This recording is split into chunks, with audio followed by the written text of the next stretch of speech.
ఓం గురుభ్యో నమః. ఈరోజు పూజ చేతబడి ప్రయోగము అంటే వశీకరణము, బాణామతి చిల్లంగి.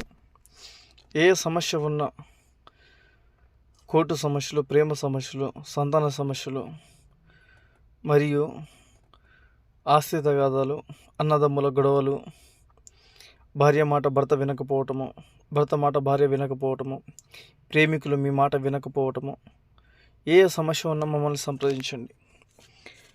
బాణామతి చిల్లంగి ద్వారా మీరు ఎవరిని నాశనం చేయాలనుకుంటున్నారో కాళ్ళు చేతులు పడిపోవటము, మాటలు రాకుండా చేయటము, మంచంలోనే పడేయటము, ఇటువంటి ప్రయోగము బాణామతి చిల్లంగి ద్వారా చేసుకోవచ్చు. మరియు వశీకరణం ఫోటోల ద్వారా, పేర్ల ద్వారా వశీకరణం చేసి మీకు దగ్గర చేయబడును. ధన్యవాదములు.